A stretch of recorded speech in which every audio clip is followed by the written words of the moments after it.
अस्सलाम वालेकुम वरहमतुल्लाहि वबरकातुहू। उम्मीद करते हैं आप तमाम लोग खैर आफियत से होंगे। अल्लाह तबारक व तआला आप तमाम लोगों को खुश रखे, शाद रखे, आबाद रखे। प्यारे नाज़रीन, आज का एक बहुत ही अहम सवाल है।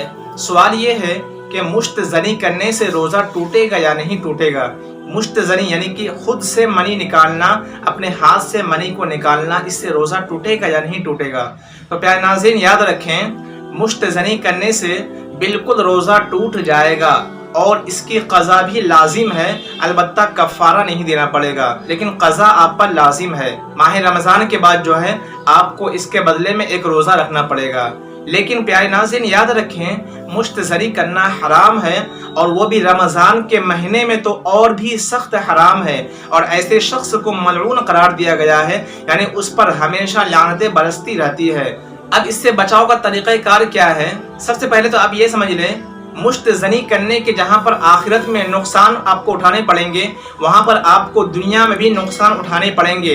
दुनिया में आपको क्या क्या नुकसान का सामना करना पड़ सकता है, मैं आपको एक दो चीज़ें बता देता हूँ। मिसाल के तौर पर आपके चेहरे से नूरानियत ख़त्म हो जाएगी, आपके चेहरे पे बड़े बड़े फुंसियाँ निकलने लगेगी। उसके बाद आपके अंदर में कमज़ोरियाँ बहुत ज़्यादा आने लगेगी। आप देखने में तो हट्टे कट्टे मोटे ताज़े लगेंगे, लेकिन अंदर से पूरे खोखले हो चुके होंगे। इसलिए अगर आपके अंदर भी मुश्तज़नी करने की आदत है तो आप इसको छोड़ने की कोशिश करें। और ये आदत ऐसे नहीं छूटती है, क्योंकि जिसको एक मरतबा ये आदत पड़ जाती है तो बहुत ही मुश्किल है कि वो आदत फिर उससे छूटे। तो प्यारे नाज़रीन, अगर आप इस आदत से बचना चाहते हैं तो उसका एक तरीक़ाकार मैं आपको बताऊंगा। अगर आपने इस पर अमल कर लिया तो इंशाअल्लाह अज़्ज़ा वजल अल्लाह के फज़ल व करम से आप इस ख़तरनाक बीमारी से बचे रहेंगे, महफूज रहेंगे।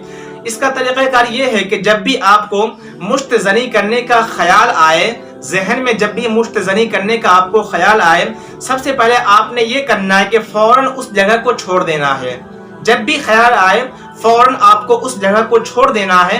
दूसरी जगह जाने के बाद आप दुरूद शरीफ पढ़ लीजिए या ज़िक्र अस्कार कर लीजिए, कुछ विर्द कर लीजिए। उसके बाद जो है आप देखेंगे कि आप इस खतरनाक बीमारी से बचे हुए होंगे। लेकिन जब भी आपको ख्याल आए, सबसे पहले आपने उस जगह को छोड़ देना है, और शैतान जो आपके ख्याल में है उसको हटाने के लिए आप दुरूद शरीफ का जिक्र करने लगें, कुछ तस्बीह वगैरह पढ़ने लगेंगे, तो इंशाअल्लाह अज़्ज़ा वजल देखेंगे कि अल्लाह के फज़ल व करम से आप इस खतरनाक बीमारी से बचे हुए होंगे। तो प्यारे नाज़रीन, जहाँ तक मुमकिन हो आप माह रमज़ान में बचने की भी कोशिश करें, क्योंकि माह रमज़ान में अगर आप करेंगे तो आप बहुत ही सख्त गुनहगार के हकदार बन जाएंगे, और फिर आपको इसकी क़ज़ा भी करनी पड़ेगी, रोज़े की क़ज़ा भी करनी होगी आपको। और दूसरे महीनों में करेंगे तो भी ये सख्त और हराम है। इसलिए आपसे जहाँ तक हो सके इसकी आदत छोड़ने की कोशिश करें, अगर आपके अंदर ये आदत पाई जाती है तो। उम्मीद करते हैं आपको ये वीडियो अच्छी लगी होगी। वीडियो अच्छी लगी हो तो अपने दोस्तों अहबाब में ज़रूर शेयर फरमा दीजिएगा।